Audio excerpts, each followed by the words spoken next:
네, 우리 청년 대학부를 위해서 늘 기도해 주시기를 바라고요. 늘 관심 가져주시고 앞으로 우리 교회의 귀한 일꾼으로 더 쓰임을 받는 은혜가 있기를 원합니다. 추석을 잘 보내지 못하신 분도 계시고 잘 보내신 분들도 계시고, 우리 이병수 권사님 같은 경우는 추석을 너무 잘 보내가지고 지금 그냥 감기에 걸리셔가지고 오늘 또 못 나오신 것 같아요. 여튼 늘 건강한 얼굴로 여러분들 또 뵈오니까 늘 반갑고 좋습니다. 추석이 없었으면 좋겠어요. 다들 그냥 떠나가 버리니까. 예, 딱 한 분만 아멘을 하세요. 예. 여튼 우리 하나님께서 우리 모든 삶 속에 개입해 주셔서 우리를 주관하시고 우리를 이끌어 주시는 그 은혜가 우리 가운데 늘 있기를 원합니다. 오늘 본문은 히브리인들이 잘 아는 아브라함의 맹세에 대한 말씀을 밑바탕에 깔고 있습니다. 그러다 보니까 이 히브리인들이, 이 유대교인들이 이 히브리서를 읽을 때에 너무 쉽게 읽는 거예요. 여러분, 사실 오늘 우리가 히브리서를 읽을 때에는 굉장히 좀 어렵기도 하고 까다롭기도 하고 해석하기도 이제 힘든 그런 부분들이 있거든요. 그런데 이제 히브리인 입장에서, 유대교인들 입장에서 이 말씀을 읽을 때에는 너무 쉬운 거예요. 그런데 이제 세월이 흐르고 이제 어느 정도 이제 오늘 우리 시대 때에 이 히브리서를 쭉 읽다 보니까 좀 어려운 점들도 있기도 하곤 그럽니다. 이런 오늘 말씀은 아브라함의 맹세에 대한 말씀을 밑바탕에 깔고 있고, 그리고 또한 그 다른 이제 그 히브리서 레위기서라든지 이제 출애굽기라든지 이런 말씀들을 밑바탕에 깔고 말씀을 전하고 있거든요. 우리가 그런 것들을 좀 생각을 이제 하면서 오늘 말씀을 통해서 약속의 말씀을 믿고 버티면 승리한다. 그러니까 이제 이 당시 히브리 사람들이 유대 교인들에 의해서 핍박을 당하기도 하고 출교를 당하기도 하고, 그리고 또한 로마 그 압제 밑에서 사자굴 속에 던짐을 받기도 하고 찢겨 죽임을 당하기도 하고, 이제 심한 핍박이 있게 됐을 때에 수많은 사람들이 예수를 믿지 않고 떠나는 그런 경우가 있어요. 여러분, 오늘 우리들도 마찬가지라고 봅니다. 핍박이 있고 환란이 있으면 야, 내가 예수 믿을 필요가 없다, 이렇게 해서 떠나는 이런 경우도 사실 있을 수 있거든요. 그래서 초보의 신앙을 버리고 완전함으로 나아가라, 이렇게 우리에게 이제 격려하고 위로를 이제 합니다. 그리고 오늘 말씀은 너희들이 약속의 말씀을 너희가 믿느냐, 믿는다라고 하면 버티라는 거예요. 여러분, 끝까지 버티면 승리하게 된다라고 하는 것을 우리에게 말씀을 하고 있습니다. 그래서 진정한 축복, 완전한 축복은 이 물질과 정신과 영적인 모든 면에서 풍성함을 누리며 사는 게 축복인 줄로 믿습니다. 그래서 이제 하나님께서 아브라함을 부르셨습니다. 그 아브라함을 부르셨던 것처럼 이 시간 우리 하나님께서 저와 여러분들을 부르신 줄로 믿으시기를 바랍니다. 우리 하나님께서 우리를 부르셨거든요. 그런데 하나님이 부르신 목적은 세 가지가 있어요. 하나님의 부르심의 목적은 세 가지가 있는데, 첫째는 하나님께 영광을 돌리고 하나님께서 영광 받으시기를 원하시기 때문에 하나님께서는 우리를 부르신 거예요.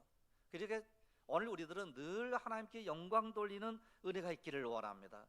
여러분, 이 영광이라고 하는 것은 하나님의 간섭하심을 믿고 우리 하나님께서 이렇게 주셨다라고 고백하는 것들이에요. 여러분, 금년 우리가 추석을 하나님의 은혜 가운데 보냈습니다. 그러면 우리가 풍성함을 우리가 맛보거든요. 그러면 이 풍성함이 우리에게 있다라고 했을 때에 이 풍성함 속에 하나님께 고백하는 거거든요. 그 다음에 두 번째로는 복음을 증거하는 선교의 사명이고, 세 번째로는 이제 신약 성경의 개념은 은혜입니다. 구약에서는 축복, 그리고 신약의 개념은 늘 은혜예요. 그래서 복을 주시기 위하여 우리 하나님께서 우리를 부르신 줄로 믿습니다. 그러면 이제 우리 하나님께서는 어떻게 할 때 영광을 이제 받으시느냐라고 할 때에, 여러분, 우리에게 축복이 있어요. 하나님께서 우리에게 복을 주셨어요. 그러면 축복을 받는 원칙이 있더라는 거예요. 그 원칙을 아브라함을 통해서 우리에게 보여주시고 있습니다. 그래서 신명기 28장 우리가 잘 아는 그런 내용의 말씀이거든요. 이 말씀 우리가 참 읽기를 좋아해요. 그리고 이 신명기 28장 끝나고 난 이 뒷장 부분에는 이제 저주가 임할 것이다 그러니까 이 말씀을 우리가 읽기를 싫어해요. 그래서 축복에 관련된 것은 우리가 잘 외우기도 하고 읽기도 하고 그러면서 기분이 막 좋아지거든요. 그런데 이제 점점 밑으로 딱 내려가게 되면 그냥 저주를 받을지어다, 그래서 저주를 받을지어다 할 때에 너희들이 아멘 해라 막 이렇게까지 나오거든요. 그러니까 그 말씀은 우리가 조금 이제 힘들고 어려워가지고 안 읽는 경우가 있거든요. 그걸 다 읽어야 돼요. 이런 요즘에 이 건강에 대해서 굉장히 신경들 많이 쓰잖아요. 그래서 이것은 먹어야 되고 이것은 먹지 말아야 돼. 그러면서 이제 우리가 좋은 음식을 막 먹고 그러거든요. 그런데 제일로 좋은 것은 딱 한 가지예요. 어떻게 먹는 거라고요? 그냥 골고루 먹는 거예요. 다 먹는 거예요. 이것만 좋으니까 이것만 먹으면 돼. 이러면 이제 편식이 되어서 안 좋아요. 이 말씀도 마찬가지입니다. 여러분, 축복의 말씀이 되었든 은혜의 말씀이 되었든 조금 힘들고 어려운 말씀이 되었든 때로는 저주스러운 말씀이 되었든 그 모든 말씀들을 우리가 잘 받아들이고 소화를 시키게 될 때 우리가 영적으로 건강하게 되는 은혜가 임하게 될 줄로 믿습니다. 그래서 우리는 항상 이 축복을 받는 데에 이 원칙이 있더라는 거예요. 그래서 이제 신명기 28장 1절 그 이하를 보시게 되면 이런 말씀이 나오게 됩니다. 삼가 그 모든 말씀을 들어라, 청종하라 이렇게 나와요. 청종하라, 순종하라 이런 말씀이거든요. 그 순종할 때 복을 받더라는 거예요. 여러분, 요즘도 마찬가지입니다. 말씀에 대하여 순종하면 은혜가 우리에게 임하게 될 줄로 믿습니다. 그래서 이 순종하는 게 굉장히 중요해요. 그래서 이제 오늘 본문에 이 샘플로 아브라함을 예로 들어서 핍박을 당하고 있는 당시 성도들에게 위로의 말씀을 전하는 그런 내용이에요. 그래서 이제 우리가 아브라함에 대해서 우리가 너무나도 잘 알고 있습니다. 이제 전쟁이 이제 일어났어요. 연합군에 의해서 전쟁이 일어나게 됐고, 그리고 전쟁 포로로 자기 아브라함의 조카 롯이라고 하는 사람이 포로로 잡혀간 거예요. 그래서 이제 아브라함이 조카 롯을 구하기 위해서 이 아브라함이 자기의 그 종들, 군사들을 약 400여 명을 이제 데리고 나가가지고 싸워서 크게 승리를 합니다. 그 포로들과 빼앗긴 재물을 다 찾아오자 소돔 성과 그 왕이 기뻐하면서 획득한 재물을 아브라함에게 주려고 해요. 이제 이 예물을 받으십시오, 이 전리품을 받으십시오라고 이제 이렇게 아브라함에게 주려고 합니다. 이때 이 아브라함이 거절을 해요. 물질을 나 받지 않겠다. 내가 물질을 받기 위해서 그런 줄 아느냐? 이제 받기를 거절을 해요. 그래서 이제 소돔 왕 때문에 이제 부자가 되었다, 거부가 되었다 이 말 듣기 싫으니까 나는 이제 이 모든 전리품을 받지 않을 거야. 이렇게 해서 받지를 않아요. 그리고 대신 어떤 일들을 하게 하는고 하니 창세기 14장 20절 그 이하를 보게 되면 그 얻은 것에 대해서 10분의 1을 멜기세덱에게 주는 이와 같은 일들을 해요. 그래서 이 멜기세덱은 갑자기 나타난 살렘의 왕이고 제사장으로 그렇게 소개를 하거든요. 그래서 이제 이 성경 해석하는 학자들이 멜기세덱이 누구냐?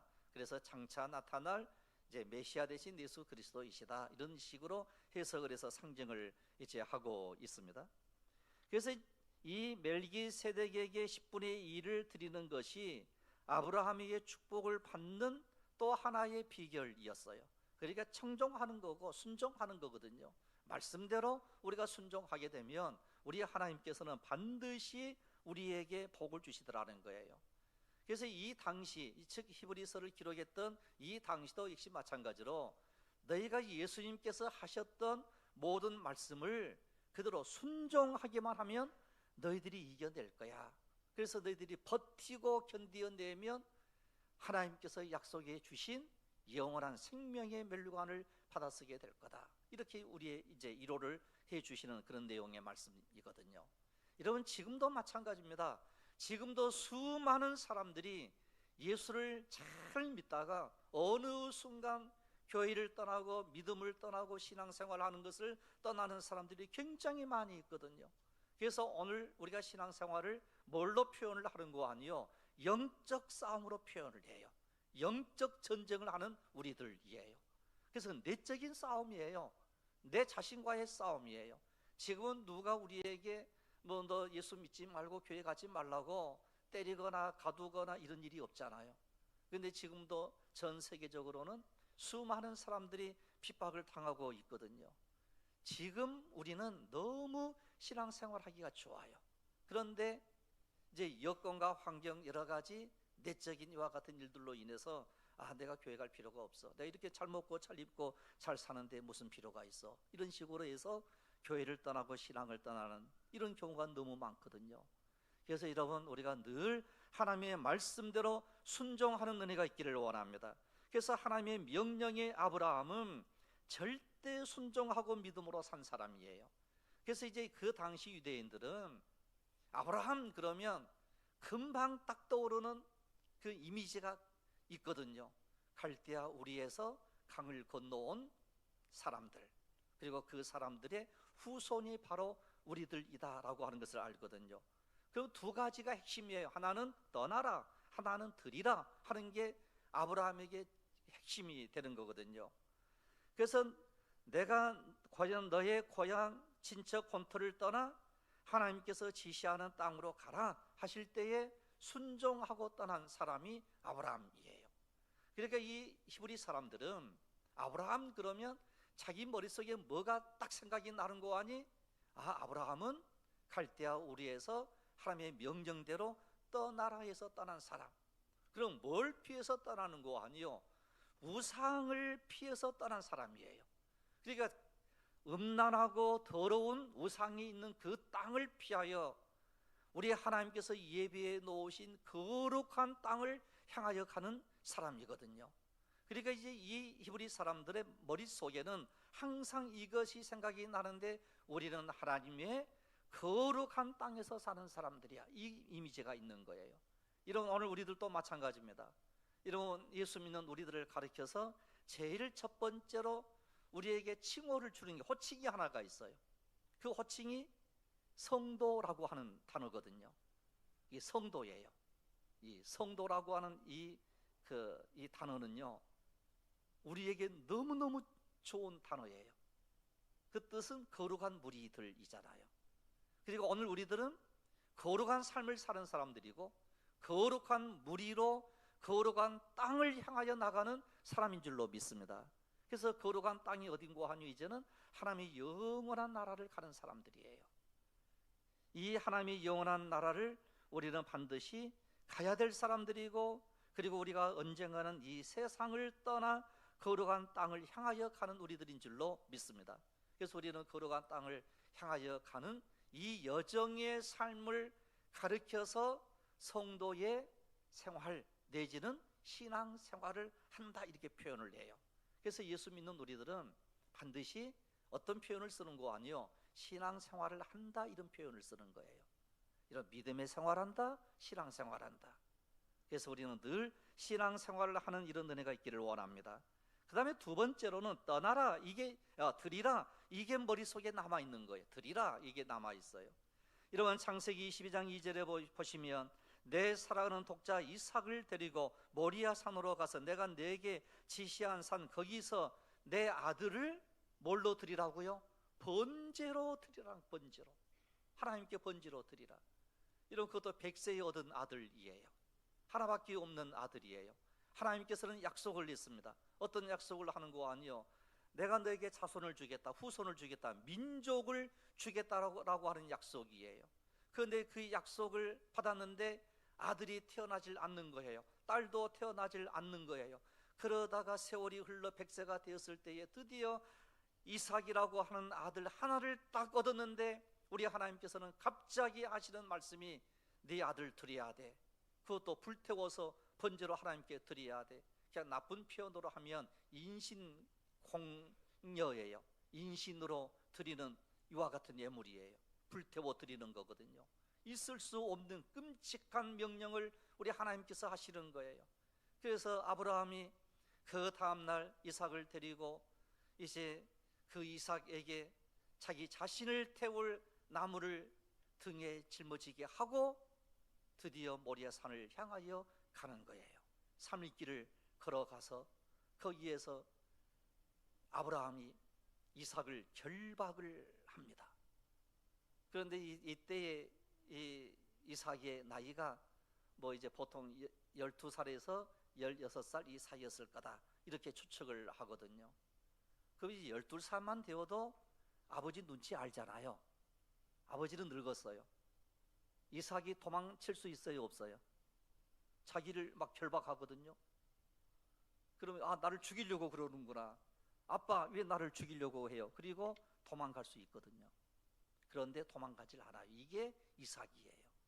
그러니까 아브라함도 믿음이 훌륭하지만 그 아들 이삭도 믿음이 훌륭해요. 드디어 결박을 냈습니다. 어떻게 보면 결박을 당한 거예요. 그런데 이때에 이 칼로 이삭을 찌르려고 할 때 하나님께서 너무 급하신 거예요. 너무 급하셔서 천사를 보냅니다. 그래서 이제 그림, 이제 그 성화를 보게 되면 그 칼 끝을 천사가 잡아요. 칼 끝을. 그리고 이제야 네가 나를 참으로 진실로 나를 이제 사모하고 나를 사랑하는 줄을 이제 알았다. 내가 내 믿음을 이제 알았다. 이렇게 얘기를 하면서 그 아들을 살려주는 이와 같은 일들이 일어나잖아요. 그러니까 이제 히브리 사람들은 자기 머릿속에 아브라함 그러면 딱 두 가지가 머릿속에 굉장히 각인되어 있는데 떠나라 드리라 이거예요. 그래서 결국 하나님의 명령에 절대 순종하고 믿음으로 살았던 이 아브라함의 그 믿음을 이제 히브리 사람들이 생각을 이제 하면서, 그래 우리도 아브라함처럼 약속의 말씀을 믿고 나가게 되면 우리 조상 아브라함이 행했던 것처럼 우리들도 승리할 수 있어. 그래서 이제 위로하고 격려하면서 끝까지 믿음을 너희들이 가져야 돼, 이렇게 얘기를 함에도 불구하고 그 당시 히브리 사람들이 예수를 믿지 않는 이와 같은 일들이 이제 일어나고 주를 떠나는 이와 같은 일들이 일어나게 된 거예요.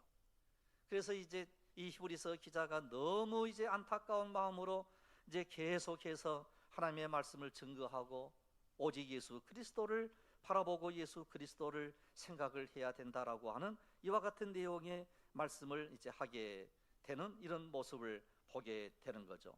그래서 이제 히브리서 6장 19절로 20절에 이르는 이 말씀 속에 소망을 가져라 이렇게 위로를 합니다.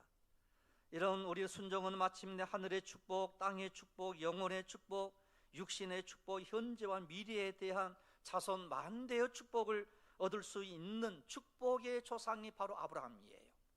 그래서 이 아브라함의 그 믿음대로 너희들이 믿고 따라가게 되면 너희들이 반드시 승리를 하게 될 것인데 너희들이 소망을 가져야 된다라고 하는 말씀이 6장 19절로 20절에 성도들에게 소망의 말씀을 이제 하고 있습니다. 우리가 이 소망을 가지고 있는 것은 영혼의 탑 같아서 튼튼하고 견고하여 휘장 안에 들어간다라고 하는 이제 말씀을 이제 하고 있습니다. 그러니까 결국 거기 이 휘장 안에 들어간다, 영혼의 닻을 이제 내린다라고 했을 때에 거기에 믿음이 있고 소망이 있고 사랑이 있는 거예요. 그래서 히브리서 6장 12절에서는 믿음에 대한 말씀을, 6장 11절에서는 소망의 말씀을, 히브리서 6장 또 10절에서는 사랑의 말씀을 해주고 있거든요. 그래서 우리는 반드시 영혼의 탑과 같은 믿음, 그 소망을 가지고 우리는 살아야 된다라고 하는 말씀을 이제 하고 있습니다. 이런 이 배는요 두 종류의 배가 있어요. 지금은 이제 그렇지 않는데 옛날에는 범선이라고 하는 배가 있어요. 범선은 오직 바람을 이용을 해서 배를 띄워서 이제 여행을 하는 이런 이제 그 항구 이제 그 항해를 하는 거고요. 그다음에 이제 엔진이죠. 이제 동력을 이용해서 이제 배가 움직이는 이런 배가 있거든요. 그럼 옛날에는 어떤 배인고 하니 범선이에요. 오직 이제 바람을 이용한 거거든요. 바람을 이용한 배는 두 가지가 굉장히 중요합니다. 하나는 돛이에요. 그리고 다른 하나는 닻이에요. 그러면 이 돛은 바람을 이용을 해서 전진을 하게 되고, 그리고 전진을 하다가 야 너무 풍랑이 세네, 바람이 세네, 야 우리가 더 이상 갈 수가 없어. 그러면 한 곳에 정착을 해야 돼요. 그게 닻이에요. 이런 우리의 인생이 이 어디에 영혼의 닻을 두느냐 하는 게 너무 중요합니다. 이런 오늘 우리의 영혼의 닻을 어디에다가 두어야 할 것인가 라고 할 때에 이게 너무너무 소중한 일이에요. 그래서 하나님께서 우리를 향해서 이제 뭐라고 말씀을 이제 하는고 하니 영혼의 탑과 같다 이렇게 말씀을 합니다. 여러분, 오늘 우리는 풍파 많고 거친 파도가 많이 일어나는 인생의 바다를 항해하고 있는 돛단배와 같은 인생들을 이해해요. 이런 동력선이 아니에요. 이런 우리 인생은요, 동력선이 아니에요. 범선처럼 이제 바람을 이용을 해요. 그 바람을 이용해서 파도도 이겨내야만 되거든요. 그래서 인생의 바다를 항해하는 돛단배에게 필요한 돛과 닻이 있는데, 바람으로 움직이는 이 바람의 방향성, 이게 돛이에요. 이런 우리는 방향이 정해져 있습니다. 이런 예수 믿지 않는 사람들은 이 방향이 좀 잘못된 사람들이 너무 많아요. 오직 돈이 많이 있으면 되는 거야, 뭐 이러는 거예요. 이런 추석이 되면 때로는 형제들이 불화하는 그런 가정들이 때로는 있거든요. 그럼 왜 불화하는 거 아니요? 한 형제는 출세를 했고 한 형제는 망했어요. 그럼 이게 잘 어울려지질 않아요. 잘 어울리지 않다 보면 이제 가정이 좋아지질 않고 이런 일들을 우리가 때로는 보게 되거든요. 그래서 오직 예수 믿는 우리들은 이 방향이 거의 다 똑같아요. 방향이 똑같다 보니까 부자이든 가난하든 망했든 성공했든 별로 그렇게 큰 차이가 없는 사람들이 예수 믿는 사람들이에요. 뭐가 같으니까요? 방향이 같아요. 방향이. 우리의 방향은 어디입니까? 여러분, 우리의 방향은 오직 하나님의 영원한 나라이며 이 땅에 사는 날 동안 하나님께 영광을 돌리는 삶인 줄로 믿습니다. 이 방향이 똑같다 보니까 별로 그렇게 이제 돈 많이 벌었다 적게 벌었다 이게 중요한 게 아니고, 우리는 믿음에 부유한 자라고 하는 한 이제 그 공동의 그 목표가 있는 사람들이거든요. 그래서 이 바람의 방향인데 돛으로 바람을 이용합니다. 방향이 잘못되면 아무리 빨라도 소용이 없고요, 방향이 이제 바르다면 느려도 괜찮습니다. 그러니까 방향을 우리가 딱 정한 우리들에게는 빨리 가든 늦게 가든 그 목적을 향하여 뚜벅뚜벅 걸어가게 되면 반드시 그 목적을 이루게 될 줄로 믿습니다. 그래서 우리는 이제 이 빠른 이 세상에서, 뭐든지 빨리빨리 하는 이 세상에서 우리가 늘 점검하면서 내가 바른 방향으로 가고 있는가, 내가 바르게 예수를 믿고 있는가, 내가 바르게 신앙생활을 하고 있는가, 이런 것들을 늘 생각하면서 믿음으로 승리하는 은혜가 있기를 원합니다. 그런데 이 돛이 중요, 이제 다시 이 돛이 중요한 것처럼 이 탓도 너무 중요한 거예요. 그래서 오늘 그 말씀을 보시면 이렇게 말씀을 해요. 우리가 이 소망을 가지고 있는 영혼의 탓 같아서, 영혼의 탓 같아서 이제 내리는 거예요. 튼튼하고 견고하여 휘장 안에 들어가나니 그랬습니다. 어디 안에 들어간다고요? 휘장 안에 들어간대요. 이런 휘장이라고 하는 것은 성소와 지성소를 이제 딱 가려놓은 큰 커튼이거든요. 여러분, 커튼의 그 이제 폭 말고 커튼의 이 높이, 그 이제 뭐라고 해야 될까요? 그 높이가 이제 이 얇고 두껍고 하는 그 두께가 몇 센치라고요? 기억나신 분 계세요? 약 15cm래요. 이런 15cm의 천을 이제 고리로 해서 딱 달아놨거든요. 절대로 찢어지질 않아요. 이런 우리가 입고 있는 옷도 이제 아무 도구 없이 찢으려고 하면 찢을 수 없잖아요. 그런데 그게 우리 예수님께서 십자가 상에 못 박혀 돌아가실 때에 성소의 휘장이 위에서부터 밑으로 찢어졌더라 그랬어요. 그래서 우리는 담대하게 하나님의 영원한 나라에 들어가는, 지성소의 성소에 들어가는 담력을 얻게 되었다라고 우리에게 말씀을 해요. 이게 천국의 백성들이거든요. 그래서 구약 성경 성전의 지성소는 대제사장이 1년에 한 번만 들어갈 수 있는 곳이었는데, 그것은 하나님의 거룩한 임재의 장소였습니다. 그런데 하늘의 지성소는 하나님의 계시는 곳입니다. 하나님의 보좌 앞입니다. 하나님의 임재의 장소인 거거든요. 예수 그리스도께서는 부활 승천하셔서 우리보다 앞서 하늘의 지성소인 하나님의 보좌 우편에 앉으셨다 그랬어요. 언젠가는 오늘 우리들도 우리의 영혼의 닻을 그곳에 내리게 될 줄로 믿습니다. 이게 영혼의 이제 닻이에요. 그래서 이제 이 견고한 닻이 되라, 흔들리지 않는 닻이 되라, 이렇게 말씀을 하고 있거든요. 우리 영혼의 닻은 이 세상에 내리는 것이 아닙니다. 이 세상은 안전한 항구가 아닙니다. 하늘의 지성소에 우리의 마음이 다 있어야 되고, 거기에 우리의 영혼의 닻을 내려야 된다라고 우리에게 말씀을 해요. 그래서 시편 107편 29절로 30절을 보시면 정말 이 말씀이 우리와 딱 맞는 말씀이에요. 너무 좋은 말씀이니까 우리 다 같이 한번 읽으시면 좋을 것 같아요. 자, 같이 한번 읽습니다. 시작. 광풍을 고요하게 하사 물결도 잔잔하게 하시는도다. 그들이 평온함으로 말미암아 기뻐하는 중에 여호와께서 그들이 바라는 항구로 인도하시도다. 여러분, 하나님이 원하시는 항구로 우리를 인도해 주시게 될 줄로 믿습니다.